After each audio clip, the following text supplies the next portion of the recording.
Vayamos ahora con fantasmas. El fantasma de la habitación 204.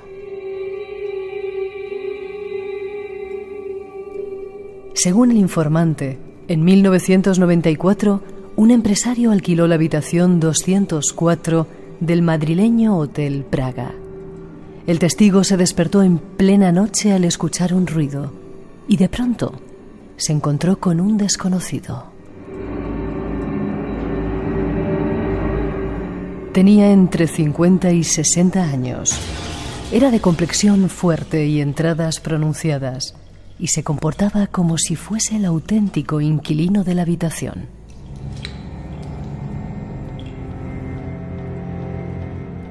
Pese a sus requerimientos, el intruso se desnudó y se metió en la cama, hundiendo el colchón por el peso al hacerlo, y entonces desapareció.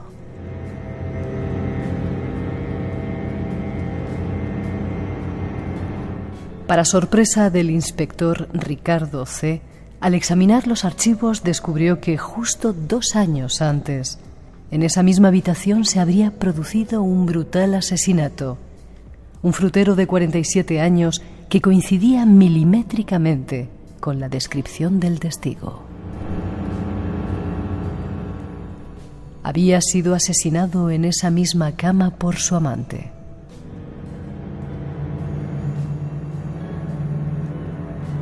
El caso del fantasma de la habitación 204.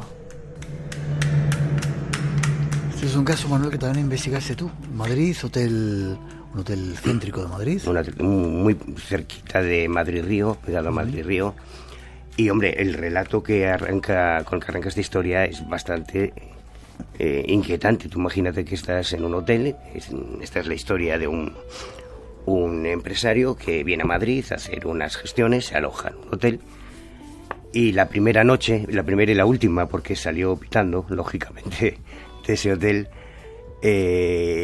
cuando ya va a acostarse, de repente ve que aparece una persona en la habitación. En su habitación. Él está en la cama, ya para dormir, y a pesar de que le dice a ese intruso, oiga, pero ¿usted quién es? ¿Qué quiere? Como si no le escuchase, esa persona se desnuda, se acerca a la cama, el empresario lógicamente se aparta, se retira, nota cómo se hunde el colchón cuando esa persona se acuesta en la cama a su lado y de repente se desmaterializa y desaparece. Antes te decía... El supuesto fantasma no veía a la persona. No se comunicaba con él. Antes te decía que cada uno de los documentos que tengo en este collage encima de la mesa, estos informes, expedientes, atestados, actas de inspección ocular, todos estos informes policiales que son los que están recogidos en el libro, cada uno de ellos tiene una característica especial, cada uno de los 16 casos. En este caso, la moraleja es que son los informes del Grupo 5 de homicidios de la Policía Nacional de Madrid. Yo a ellos los conocí hace unos años, si te acordarás, cuando apareció un cuerpo desmembrado en un contenedor de basura en la calle Gallur, con un pentagrama satánico, el 666 y demás. Bueno, pues ellos fueron los que investigaron. Claro, en este caso sí puede haber una componente policial porque se trata o de un allanamiento o de un posible hurto. Alguien ha entrado en tu habitación, pero eso de que haya desaparecido. Pero cuando esta persona hace la descripción de ese fantasma, uno de los policías recuerda una serie de crímenes que se produjeron en Madrid en 1991, en que tuvo mucho eco mediático porque una de las víctimas fue el ex embajador de Venezuela en España, la otra fue un frutero que fue asesinado precisamente en esa habitación y que correspondía la descripción, aquí tengo el acta de inspección ocular, los informes de criminalística, etcétera, correspondía a... ¿Has visto lo que pasó por ahí? Sí. Sigue. Hostia, qué fuerte. Sí. Pues... pasan cosas de vez en cuando sí, en este programa. Joder. Pues la víctima... de los fondos de música que tenemos por ahí. ¿La víctima correspondía La víctima, la descripción que hacía este testigo del fantasma que vio en su habitación era exactamente igual a la víctima que había sido asesinada precisamente en esa cama unos años antes.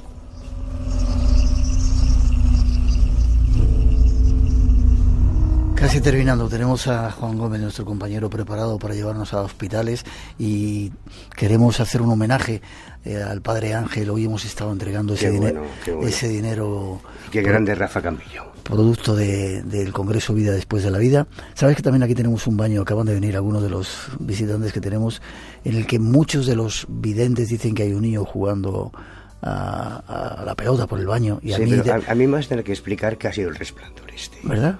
Vale, terminamos. Hay un caso más que querías contar, que dices que no habías contado nunca. Yo no sé qué ha sido ese caso.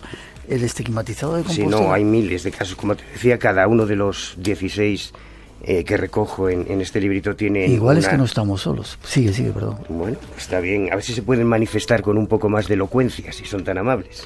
Tú tienes que ser más creyente para que ocurra eso. Claro. Bueno, el problema que tenemos los investigadores es que nosotros normalmente llegamos a los casos días, semanas o años después de que se hayan producido los fenómenos, ¿no? Uh-huh.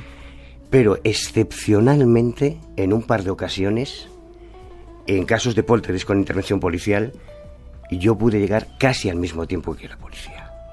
¿Y era este caso? Tanto es así. Uno de ellos, en el caso del estigmatizado de Compostela, es una vivienda en el casco antiguo de Santiago de Compostela en la que supuestamente se producen unos fenómenos extraños, hasta que un día una de las personas sufre una estigmatización espontánea, empieza a sangrar, avisan a la policía, nosotros llegamos casi al mismo tiempo que la policía, todavía pudimos, aquí están las fotografías de la sangre, todavía en el suelo, los muebles, llegamos a la escena del crimen casi antes que los CSI, ¿no?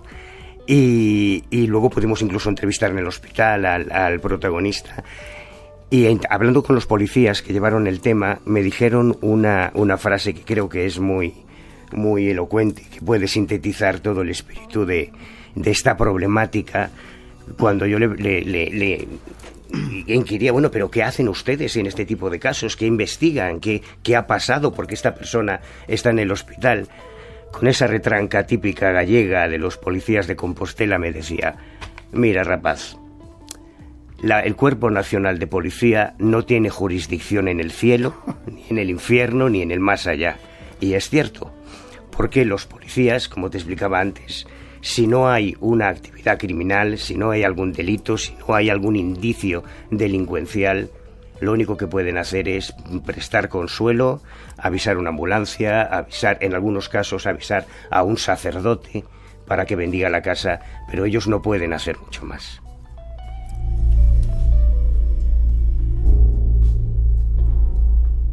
Terminamos, Manuel. Te emplazo para hablar otro día, si quieres, con más extensión de el punto de vista policial de las caras de Belmez. Pero ¿cuál ha sido el caso? Tú que eres un tremendo incrédulo últimamente, cada vez más incrédulo, que te haya llamado más la atención de todo lo que has investigado de estas participaciones policiales en poltergeist. Pues mira, el de San Sebastián de los Reyes me ha rayado bastante, porque el miedo que transmitía la familia me parece muy, muy convincente. El Duende de Zaragoza, que es un caso al que dediqué muchísimo tiempo, aunque hubo un par de personas que se confesaron, autores de las voces, siempre me quedaron... Ahí me quedó la duda de si realmente podrían haber sido ellos. Pero hay un caso muy poco conocido que llevó la Guardia Civil. ¿Cómo se llamaba? En Andalucía también es el último caso, o el primer caso después de la Guerra Civil, los fenómenos de la Roya, en que son fenómenos de pirogénesis que comienzan a producirse, los fuegos de la Roya, comienzan a producirse de repente cientos de fuegos sin explicación aparente. La Guardia Civil acude, estamos hablando de los tiempos del caudillo, en que la gente no frivolizaba tanto en su tratamiento con la policía como ahora, ¿no? Y menos con la Guardia Civil, y menos en el ámbito tan rural como este. Y los mismos guardias civiles llegaron a consignar cómo de repente se producían los fuegos de la nada delante de ellos, ¿no? Y es otro caso realmente difícil de explicar.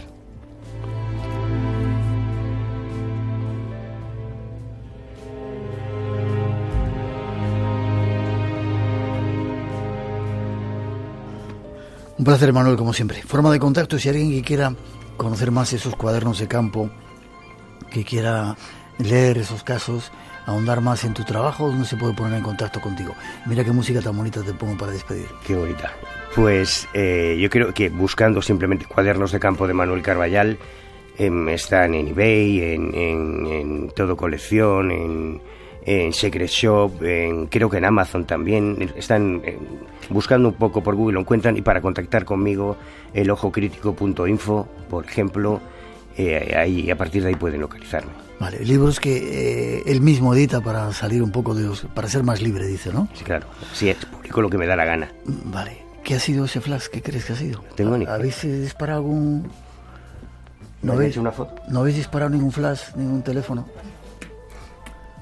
Nos miramos todos con cara. Vale, a veces pasan cosas raras, ¿has visto? Qué curioso. Un placer, te sigo viendo. Bueno, que hasta siempre. 900-137-137. Una mínima pausa y nos vamos a la iglesia de San Antón con el Padre Ángel. Queremos por lo menos que veáis el momento en el que hemos entregado ese dinero, casi 50.000 euros de ese trabajo, de ese congreso que se hizo de Vida Después de la Vida, y cambiamos el escenario y viene nuestro compañero Juan Gómez a hablar de cosas que pasan en los hospitales. No os lo perdáis, estáis en el Espacio en Blanco.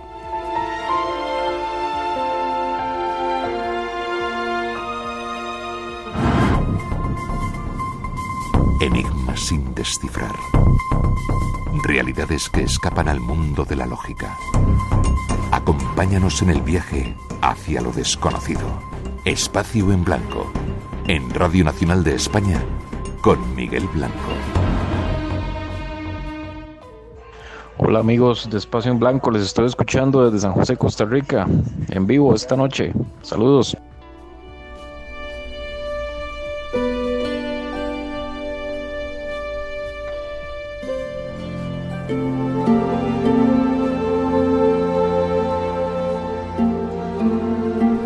Estamos en la iglesia de San Antón, un año más para hacer entrega de los fondos conseguidos en el Congreso Más Allá de la Vida, y tenemos con nosotros al principal responsable del congreso más importante que se hace en Europa, en el mundo, en las galaxias, Rafael Campillo. Buenas noches, Rafa. Buenas noches, Miguel. Siempre dices lo mismo. Yo, por no contradecirte, no digo nada, pero bueno, lo importante es que tú también estás metido en este proyecto, y yo te doy las gracias, como siempre, que estés aquí, que bueno, y que ya sabes que es un placer todos los años juntarnos en este momento tan especial, como bien dices, que es el culmen, ¿no?, de ese resultado del congreso anterior, que es dar ese dinero para los niños de Benín, para el Padre Ángel.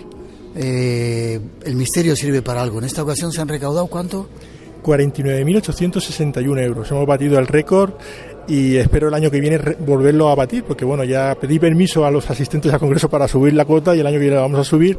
Por lo tanto, ojalá que podamos año tras año superar esa cantidad, porque estamos en unos momentos donde hace falta muchísima ayuda para estos niños, para mucha gente que está sufriendo en estos momentos, mientras que en estas fechas tan especiales nosotros lo estamos pasando bien, ¿no? Pues hay gente que no lo está pasando bien. Entonces nos tenemos que acordar de ellos, y no solamente acordarnos, sino ayudarles. Casi 50.000 euros que van a servir de nuevo para Benin, para esos niños que nos mostrabais que estaban picando piedra, ¿verdad? ¿Qué se va a hacer con ese dinero? ¿A qué se va a dedicar? Pues hemos hecho un centro social en la región de Chachegú, y con este dinero lo vamos a poner en marcha. Entonces vamos a hacer unos talleres para que las mamás de estos niños que están picando piedras puedan trabajar en estos talleres, puedan tener unos recursos alternativos al hecho de tener que estar picando piedras en las canteras, y que estos niños pues puedan recuperar su infancia, puedan ir al colegio y que puedan jugar como cualquier otro niño del mundo, en lugar de estar picando piedras, que parece mentira que desde que sale el sol hasta que se pone están picando piedras. Es que es muy fuerte, Miguel. Si vieran las imágenes de niños muy pequeños, niños y niñas muy pequeños, de corta edad, que aún así les tienen la sonrisa en el rostro, que no te lo puedes explicar, ¿no? Y bueno, se te cae el alma. Entonces, desde que los conocí hace 2 años, me he propuesto, y nos hemos propuesto entre todos, sacarlos de allí, y yo creo que si seguimos así lo vamos a conseguir. Seguro. Este año no hemos podido ir, pero este próximo, si Dios quiere, iremos a Benin por 2 razones. Primero, para conocer todos esos proyectos y esos niños, y Benin, que es el país donde surgió el vudú. Qué curioso, ¿verdad? Sí, es muy curioso. Además, en ese viaje que hacemos todos los años para conocer los proyectos de Mensajeros de la Paz en Benín, pues tenemos la oportunidad también de ver la cuna del vudú, ¿no? Y ver cómo está pues implantado en toda la sociedad, en todas las familias, junto con otras religiones, pero hay que tener en cuenta que el vudú es la religión más antigua de la humanidad. Entonces es curioso estar en esa zona, ¿no? El misterio sirve para algo y aquí está la prueba, 49.861 euros, 84 desde Congreso Más Allá de la Vida. Supongo ya para terminar, Rafa, que estarás preparando el siguiente, ¿no? Estamos en ello, ya están. Tengo la lista de ponentes y ahora cuando pasen esta fecha pues vamos a aprovechar para empezar a trabajar con esa ilusión y conseguir que el año que viene pues volvamos a llenar el auditorio como los años anteriores. Muchas gracias, Rafael. Es un ángel de esos que andan por ahí, como decía una vez algo escrito, que van vestidos de pantalones vaqueros escondidos porque están haciendo una labor súper importante. Gracias en su nombre, en el nombre de los niños, por dejarme compartir esta experiencia y por lo que haces. Miguel, todos somos ángeles, lo que pasa es que no lo sabemos. Lo importante en esta vida es descubrir que lo somos y como tal, pues actuar con consecuencia, es decir, intentando ayudar a los que lo necesitan.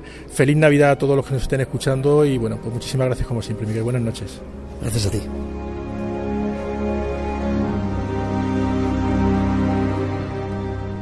Un año más estamos de nuevo en la iglesia de San Antón con el Padre Ángel de Mensajeros de la Paz y ya nos está liando para hacer otro programa. Buenas noches, Padre, ¿cómo estás? Muy buenas noches. ¿Ya habéis inaugurado esa nueva iglesia en Roma? Hemos inaugurado ya la iglesia en Roma y además queremos que todos los españoles, que todos los que te escuchan, que son miles, millones de personas, participen y compartir con ellos esta alegría de poder tener una iglesia, quizás la primera iglesia abierta en Roma a las 24 horas, una iglesia a la que Papa Francisco nos mandó una carta preciosa diciendo que debemos ser locos, pero locos de amor.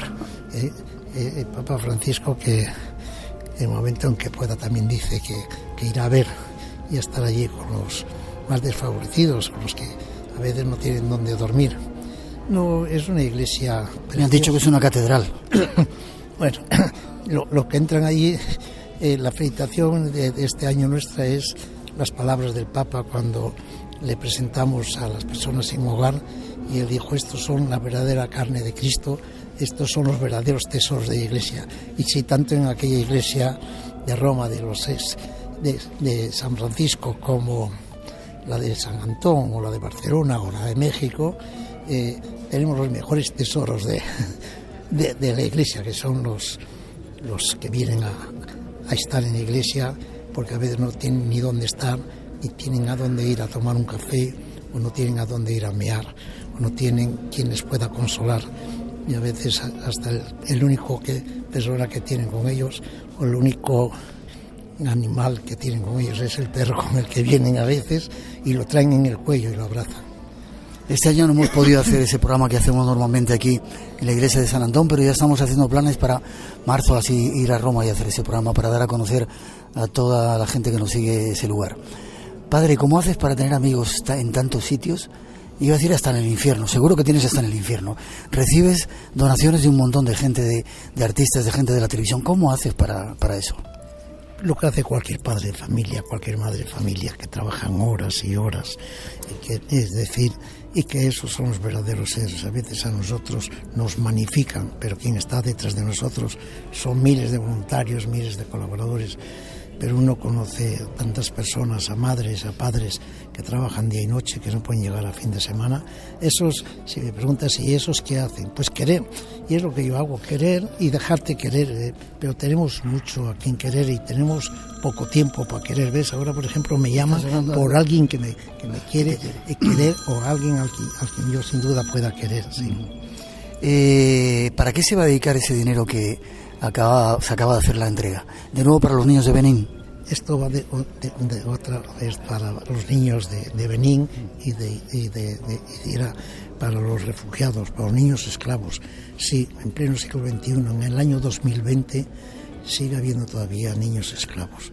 Niños con 6 y 7 años que tú y que yo y que Rafa, que es un fenómeno el que ha conseguido a través de un gran evento en Albacete, pues una cantidad muy importante de dinero, los ha visto con sus propios ojos.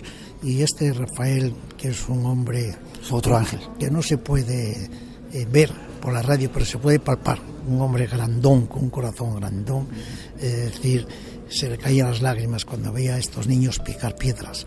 Pues vamos a conseguir poder hacer una escuela para no picar tantas piedras y para que los niños puedan a veces no llegar a los 8 años con esa enfermedad de la silicosis, del polvo de las piedras.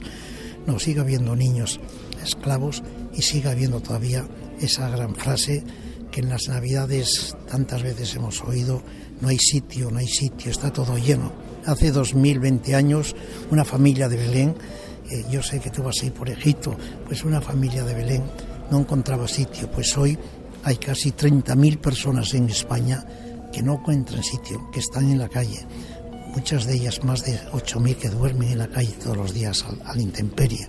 Cuando a veces vamos a visitar esos belenes por ahí, sin embargo, los belenes que existen en carne mortal son cuando ves a los hombres y mujeres y a familias, incluso ahora con niños durmiendo en la calle.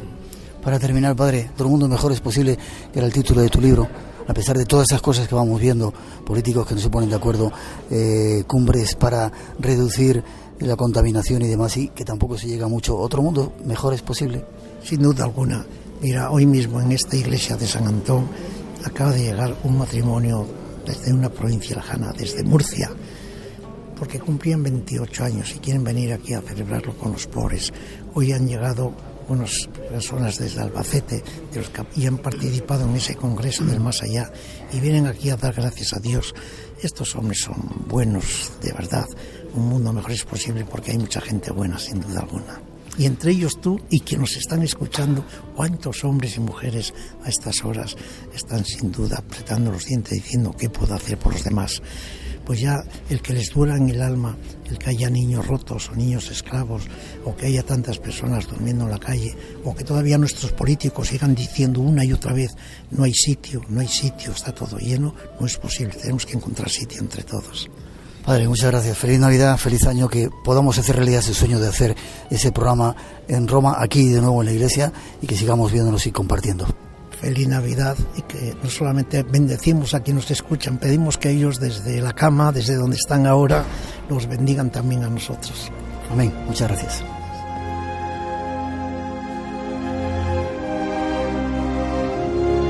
Estamos con Pedro Blasco, también de Mensajeros de la Paz. Dice que el machaca de Mensajeros de la Paz, yo lo cuento todo, sé que no haberlo dicho, Pedro.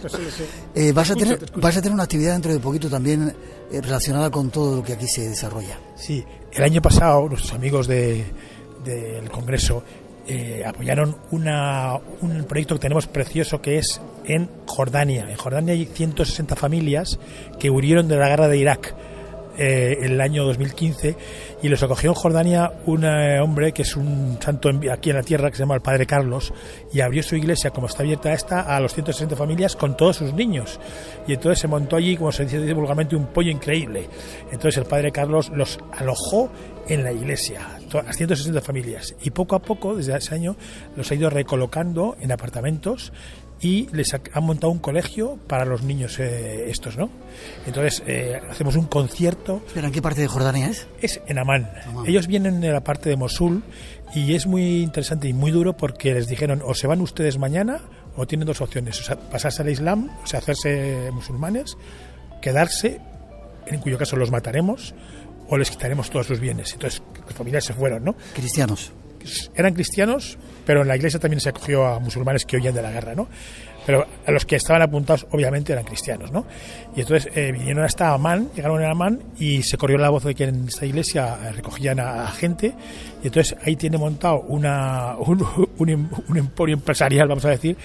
Tiene un colegio, ha montado un colegio con los profesores también cristianos huidos de allí, y entonces lo que hacemos es que hacemos un concierto el martes, que no se me olvide, a las 8 de la tarde, con la Orquesta Sinfónica de Arturo Soria, que es una orquesta de chavales de 15, 18 o 19 años magnífica, y los 10 euros que recaudamos de cada uno que quiere dar, pues los damos al Padre Carlos para el mantenimiento. Se les paga a estos niños, se les paga la comida, la educación y el transporte, porque ahí no hay transporte público apenas, y además a las familias se les da un bono de 50 euros al mes para comida, y en algunos casos se paga también el apartamento. Repíteme el lugar, que yo quiero ir a ese concierto. El lugar es el Colegio de los Corazonistas, que está en Alfonso XIII 127. El concierto es un espectáculo impresionante, pues son 80 chavales que tocan maravillosamente, y tocarán piezas, una parte clásica y otra parte de Navidad. Vale la pena, es una cosa espectacular. Ahí no me lo pierdo. Muchas gracias, Pedro. Muchísimas gracias. Que sigamos machacando. Machacaremos lo que haga falta. Muchas gracias.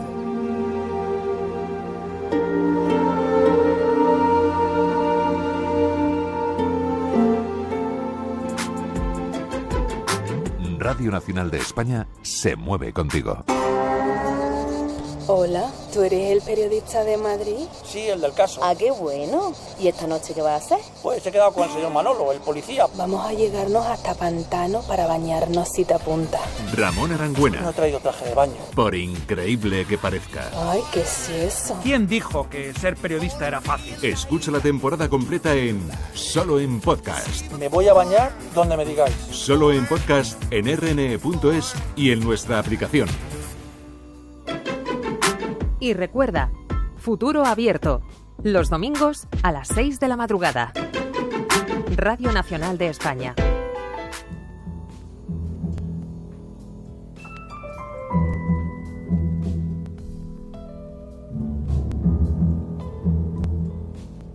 Cambiamos de escenario de misterio y saludamos a un nuevo invitado que llega a nuestro programa, a nuestro compañero Juan Gómez. Buenas noches, Juan. Muy buenas noches, un placer como siempre. ¿Tú has visto el Flash?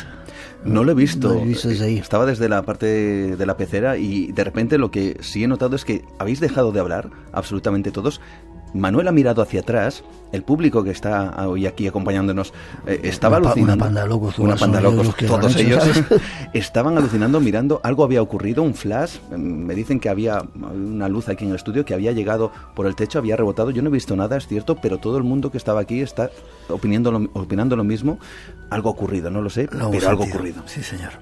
Llegado desde Cantabria, periodista, o de vez en cuando nos traes alguna de las informaciones esas curiosas. Hoy vamos a hablar de algo tremendo. Sí. Escribiste un libro, el último, ¿cómo se llamaba?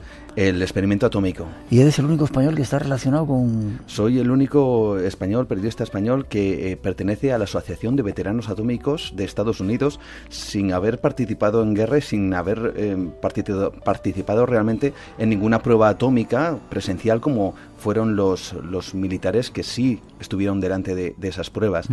Bueno, me admitieron porque tuve un gran interés con ellos, precisamente recogí muchas de sus historias personales en este libro, El experimento atómico, y gracias a eso pues tuvieron la deferencia de incluirme dentro de su club, vamos a denominarlo así, aunque sin voto. Me han dicho, puedes pertenecer, de hecho te hemos incluido, pero no tienes voto. Tienes voz, pero no tienes voto, vale. 900-137-137 nuestro teléfono. Hablamos de ese tema, de ese libro en Belmez de la Moraleda, cuando hicimos el programa, pero creo que se merece una segunda parte porque hay mucha historia ahí detrás. Muchísima. De cosas que hacen que ni siquiera nos enteramos. Absolutamente, hay cosas realmente terribles y cosas que desde luego incluso hasta hace bien poquito siguen y permanecen ocultas. Fíjate, solamente de archivos que existen ahora mismo clasificados hay 32 millones de documentos. ¿Qué me dices? Solamente en archivos clasificados respecto a la experimentación atómica que hizo Estados Unidos. Vale, pues tomamos nota y haremos una segunda parte. Hoy nos vamos a otro sitio más cercano. Antes hacíamos un homenaje a los cuerpos de seguridad del Estado. Este es un homenaje a la gente que trabaja en hospitales. Detrás de esa introducción nos contamos una pequeña historia, ya veréis.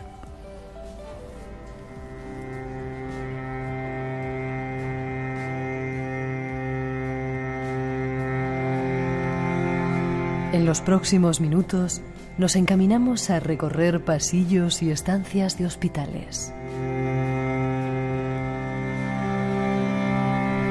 Un lugar propicio para que el misterio aparezca. Hay muchos casos, pero pocos hablan sobre ello.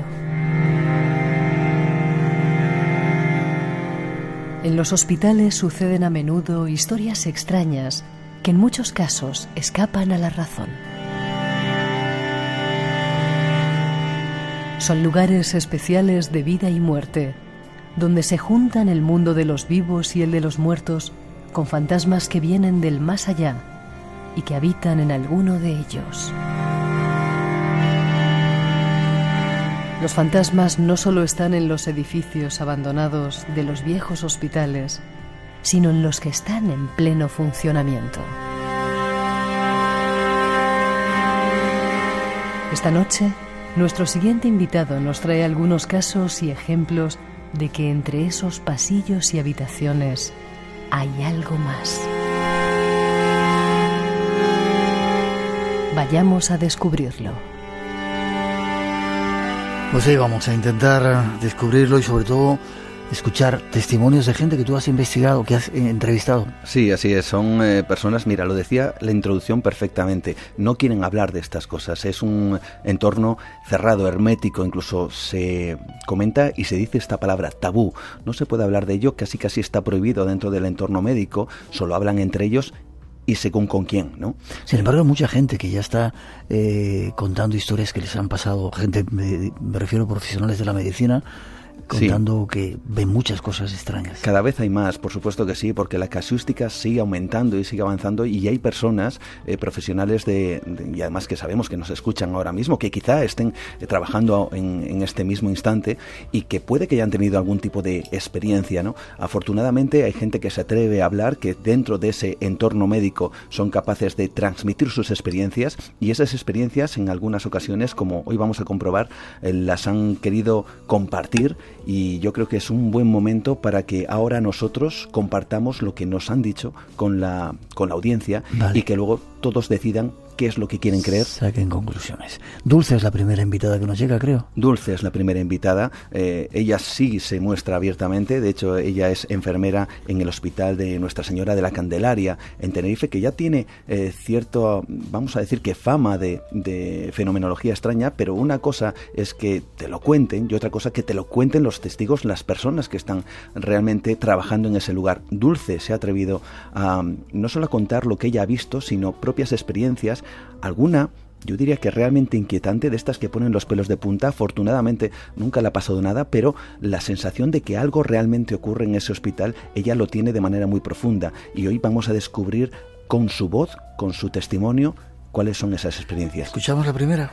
Vamos a por ello. Es una experiencia interesante, quizás se enmarca dentro de esa fenomenología poltergeist que antes comentaba Manuel Carvallal y que es casi un clásico, pero claro, cuando esta mujer observa y ve mientras en ese turno de noche va a la cafetería y oye lo que ella denomina estampidos de una puerta y se acerca y ve lo imposible, es cuando uno se asombra y tiene esa pregunta en la cabeza, ¿qué está ocurriendo en ese lugar? Pero lo mejor yo creo que es escuchar a Dulce.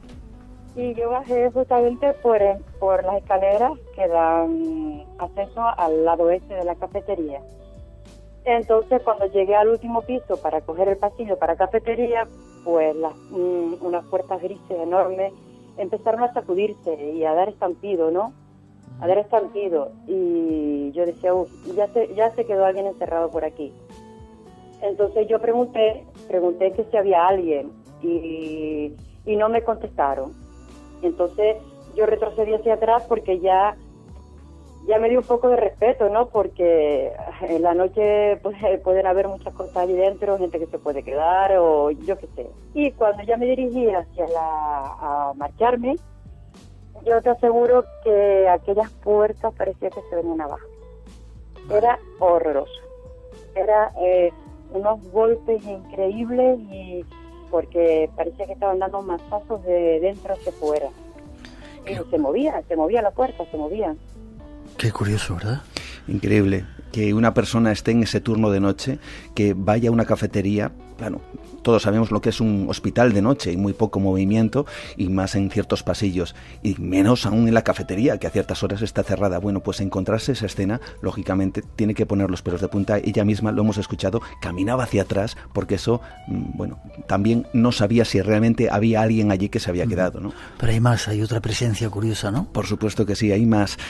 Siempre hemos estado escuchando acerca de los médicos que han visto, dicen, fallecidos, personas que han muerto en el hospital y que al poco tiempo se han aparecido. Fíjate, en esta ocasión Dulce nos comenta una cosa. Una noche a ella le avisan de que hay un paciente que le gusta mucho pasear un par de veces de noche, solo que ella le ve con alguien que no debería estar. Vamos a escucharlo. Haciendo guardia de noche también en una planta. Y la chica, mi compañera, me dijeron, dice, hay un señor que se levanta a pasear, no te preocupes mucho porque él suele hacerlo, él no se va a ir y nada. Y yo pues leyendo y veía pasar al señor un par de veces, hasta que lo vi acompañado de una señora más o menos de media estatura, con el pelito blanco, su batita rosa y blanca, bueno. Y entonces a las 6 de la mañana, cuando ya empezó otra vez a prepararse la gente para terminar el trabajo, Le dije a la chica, digo, bueno, pues el señor de anoche pues se ha echado novia. Dice, ¿cómo que se ha echado novia? Digo, sí, estuvo paseando con una señora y más o menos le dije y tal. Entonces las chicas se miraron y me dijeron, Dulce, pues por la descripción que da, pues esa señora falleció en las horas de la tarde, prácticamente un poquito antes de que tú entraras a trabajar. Es decir, que el paisano que se paseaba iba al lado de una persona que acababa de fallecer en el hospital. Aparentemente sí, aparentemente según la descripción que ella realizó a sus compañeras, y la hemos escuchado, se miran entre ellas y le dicen, Dulce, no puede ser, esta mujer que tú describes ha muerto antes de que tú entraras. Increíble, hay más todavía, ¿no? Sí, porque ¿qué es lo que ocurre cuando, y esto ya es una experiencia personal de la propia Dulce, ella está caminando, va a la zona más vieja del hospital y cuando regresa, ella está mirando a través de un gran ventanal y en el ventanal lógicamente también podemos ver reflejado lo que está a nuestro alrededor. Bueno, lo que ella veía a través del ventanal era una sombra, dice que enorme, de cerca de 2 metros, que casi como una manta la estaba prácticamente envolviendo. Lo interesante de todo esto es que ella miraba hacia atrás, no veía nada, miraba al ventanal y veía esa sombra detrás de ella, algo que realmente la causó verdadero terror. Lo escuchamos. Trabajando de noche, ir a buscar uniformes al otro lado del hospital, en la parte vieja, y cuando volvía de regreso, pues hay un ventanal, y en ese ventanal se reflejaba una sombra negra que pasaba de mí para arriba, pues, no te exagero, 2 metros. Era como una manta, como que me quería abrazar. Entonces, pues, yo sentí ese pánico, se me clavaron los pies al suelo y no sabía si seguir o qué hacer. Yo notaba la sensación de que venía detrás, pero claro, yo miraba pero no veía nada, pero sí la veía a través del cristal.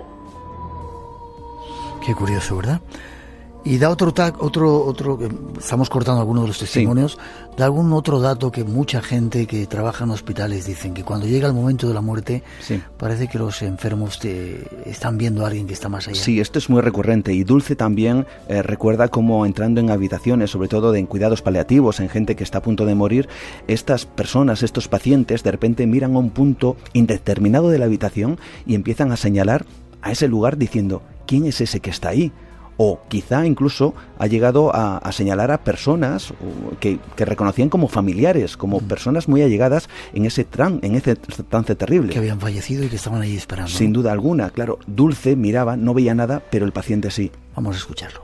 Bueno, sí, yo he estado en presencia de gente que está ya mal y decirme, ahí está, míralo. ¿Pero quién? Le digo yo, pues mi marido, mi padre.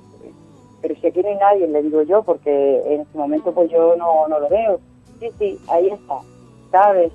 Ahí está. Cosas así que me han dicho enfermos que ya están ya prácticamente las últimas y me han dicho esto. Lo desconocido te aguarda en un lugar.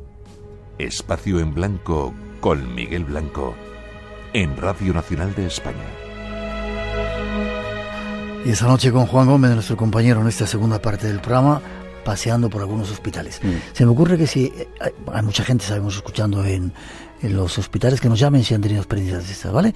900-137-137 nuestro teléfono, y ahí está Rosa, nuestra compañera que atiende llamadas. ¿Cambiamos de lugar o una nueva protagonista? Nos vamos hasta Cantabria. No podemos decir aquí el hospital, pero sí podemos decir qué es lo que ocurre. Al menos lo que dicen que ocurre en una habitación. Voy a explicar muy rápidamente. Hay veces en donde los médicos utilizan las habitaciones de los pacientes, los que están libres, los que no se utilizan, pues para poder descansar y dormir. Bueno, pues hay una habitación en concreto de un hospital en Cantabria. Ahora vamos a escuchar a una persona que trabaja en ese lugar, la habitación 19, donde ocurren cosas. Escuchamos. Sí que me han comentado que había una habitación que yo de hecho he dormido alguna vez en verano, y ahí no se acostaban porque se encendían y se apagaban luces y se llamaba al timbre sin que nadie, o sea, sin haber nadie en la habitación. Dice, no, yo no me he hecho porque estaba en la habitación no sé qué, dice, y se había muerto uno que estuvo allí no sé cuánto tiempo, dice, y de repente llamaban al timbre y se iba allí y allí no había nadie y se encendía el timbre de esa habitación. Qué curioso, ¿verdad? Realmente interesante, ¿no? Que nos hace pensar qué puede ocurrir en los hospitales, pero ya no solo en los hospitales, porque tenemos que pensar que las residencias también son lugares donde al fin y al cabo la gente muere, la gente también, incluso hay personal médico, y es un lugar donde también suceden cosas. Y curiosamente, esta testigo también estuvo trabajando en una residencia donde ya no solo vivía estas experiencias extrañas, que podía llevarse un poco a la elucubración o quizá a la fantasía, no lo sé, pero en cualquier caso, una experiencia que para ella, de alguna forma, le hizo pensar que allí pasaba algo, una sombra, cuando no había nadie. Sí que se rumoreaba de sombras y tal, y a mí sí que me pasó un caso curioso, que tampoco me impactó, pero sí que fue, porque yo entraba por la mañana a las 7 de la mañana y entraba por la zona de abajo de cocina. Y vi alguien que es una sombra de una que subía por las escaleras, y pensé que era una de las de noche, y cuando di los buenos días, digo, hola, buenos días, estaban las 2 de noche en la cocina preparando desayunos, o sea que no había subido ni había bajado nadie físicamente, y se hablaba de cosas así de tal, allí sí. Qué curioso. Pero eso no es todo, Miguel, hay más, porque una cosa es ver sombras, o creer ver sombras, y otra cosa es escuchar gritos. Y cuando eso ocurre en habitaciones donde no hay nadie, imagínate cómo se ponen los pelos de punta a las personas que están trabajando allí. Esto nos lo decía nuestra testigo, que vamos a escuchar ahora mismo. Sí, de sombras, de cosas que pasaban, sí, de luces que se encendían. Bueno, yo la sombra esa en cuestión sí que la vi. Y de sombras por el salón, de gritos que habían oído también y que iban y no había nadie. Eso sí que lo he oído, pero bueno, yo sí que he visto, no sé si sería esa, pero bueno, una sombra sí que vi tal cual, por la sombra de alguien que va andando, como para subir las escaleras. Y no había nadie, ni abuelo ni nada, no había absolutamente nadie. Eso sí que te lo puedo decir yo, que eso sí lo he visto yo con mis propios ojos. Nos queda un último testimonio de los muchos que has preparado. Esto es en otro lugar, ¿no? Sí, esto es en otro lugar. Nos vamos hasta México, porque allí hay un hospital, el Hospital Fray Antonio Alcalde en Guadalajara, en México, y allí hay varias leyendas y se habla de médicos que han fallecido, pero que todavía parece que como espectros continúan haciendo su labor. Incluso este testimonio es absolutamente alucinante, porque parece que hubo incluso un contacto físico entre aquel médico que supuestamente había fallecido con un camillero, que incluso dice, y ahora lo vamos a escuchar, le dio la mano cuando habían pasado 15 días después de su muerte. Algo realmente alucinante y que ha formado parte de las leyendas de ese hospital. A mí me gustaría que escucháramos la voz de Ramón Contreras, este camillero, contando su experiencia. Lo escuchamos. En el quirófano 6 posteriormente se aparece un médico, mueven el mobiliario, como 15 días de fallecido. Yo en ese tiempo gozaba de mis vacaciones y me tocó saludarlo hasta de mano. ¿De mano significa que le dio la mano? Le dio la mano y luego, posteriormente, le dijeron que era imposible porque este médico había fallecido. Pero lo que sí es cierto, y allí se comenta, son muchas leyendas alrededor de estos médicos que aparecen y que supuestamente siguen haciendo su labor desde el más allá, sino también se habla incluso de una monja, en este caso de Sor Manuela Lozano, que supuestamente había fallecido hace ya décadas y que continuaría todavía ayudando a los pacientes que necesitaban, pues eso, valga la redundancia, ayuda en un momento determinado. Incluso es una de esas apariciones casi recurrentes dentro de este hospital en Guadalajara, el Hospital Civil de Guadalajara. Casi terminando, ¿cuál es el caso que más te haya llamado la atención? Mira, el caso que más ha llamado la atención ha sido un caso que ha ocurrido, que ha ocurrido hace tiempo, pero que sí he tenido la oportunidad de conocer hoy mismo. Es el caso de una morgue en un hospital de Madrid. No puedo decir el hospital, pero sí puedo contar la historia. Una persona que se dedicaba a llevar a los cadáveres a la morgue, y le ocurrió algo extraño, entre otras muchas cosas. Mientras bajaba en el ascensor a uno de los cuerpos, de repente el ascensor se paró. Bueno, aparentemente podía haber sido un fallo técnico, pero ella parecía que intuía alguna cosa. Después de casi pedir permiso, fíjate, al muerto para poder bajar, el ascensor se pone en marcha. Cuando entra en las cabinas donde se encuentran las diferentes cámaras para poder meter a los cadáveres, es un lugar, hay que decir que realmente frío, porque claro, necesita esas condiciones climatológicas. De repente hubo un vaho extraordinario, extraño, algo que ella no sabe describir de manera clara. Intenta meter el cadáver en lo que viene a ser la cámara, no lo consigue, y cuando por fin lo consigue ya cierra la puerta de la cámara, y esto es alucinante. Entre ese vaho extraño aparece, dice que en la puerta de la cámara, una letra que coincide con el apellido de aquella persona que había metido en esa cámara. ¿Puede ser una casualidad? Puede ser una casualidad, evidentemente, pero de una persona que sin duda llevaba muchos años de experiencia en ese lugar, mucho me temo que esto, si es casualidad, que lógicamente puede serlo, es realmente extraña.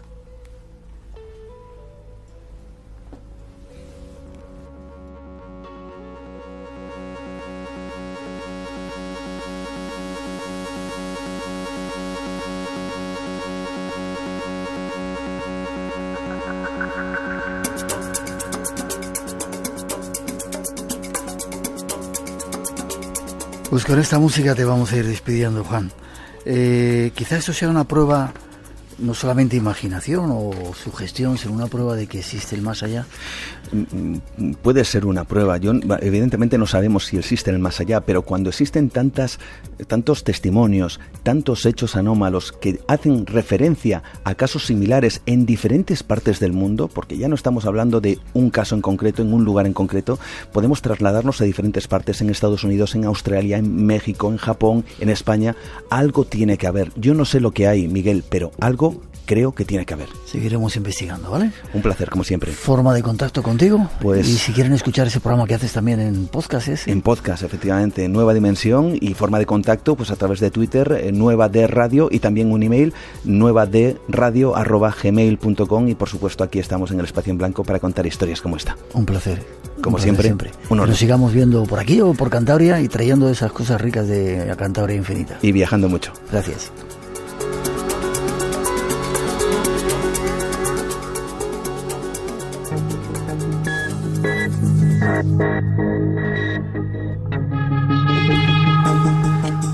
Tiempo para saber cómo van las redes sociales. Buenas noches, Rosa. Hola, buenas noches. Rosa Rodríguez, ¿cómo estás? Muy bien, muy bien. Muchos estaban tranquilos los oyentes cuando tocamos temas así, de repente los teléfonos se quedan más calmados. Nos llaman, ¿verdad? Sí. Se quedan ahí. Sí, pero las cuando redes sociales. El programa es de mucho miedo, como el de esta noche, se quedan congelados todos, se encienden las luces de las habitaciones y no se atreven a descolgar ni el teléfono. Pero las redes sociales están muy activas, están mucho más activas y recibiendo, pues la verdad, muchas historias, muchas personas que se ponen en contacto con nosotros porque se sienten identificados, porque han vivido sucesos similares. Seguimos recogiendo casos de visitantes de dormitorio y queremos dar las gracias a todos los oyentes que confían en nosotros y nos comparten sus historias. ¿Forma de hacerlo? ¿Tenemos un email o...? A través del Facebook, del propio Facebook. Blanco Radio en las redes sociales, ahí Eso estamos. Es, o del Twitter, y si no en nuestro correo electrónico en espacioenblanco@rtve.es.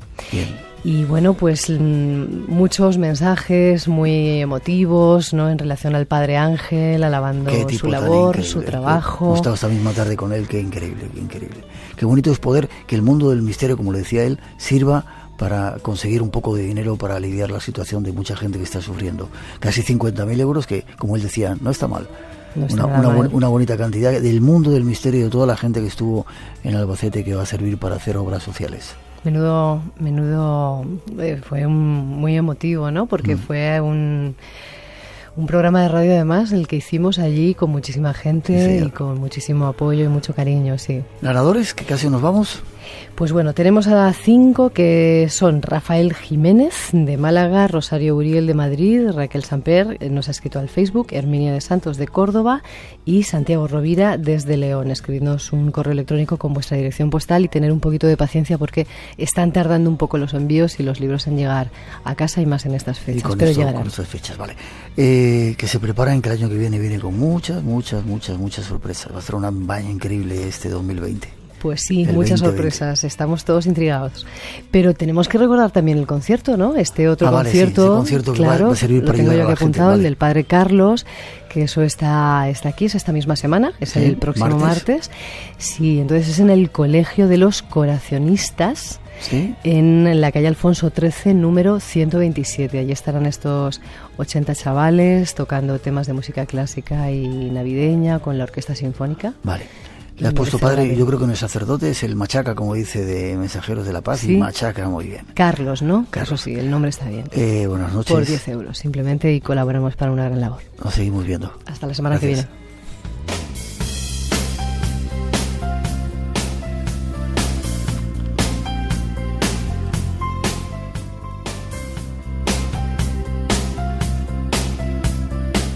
terminamos. Dar las gracias a este grupo de gente que ha venido a vernos. Gracias, nos seguiremos viendo, supongo.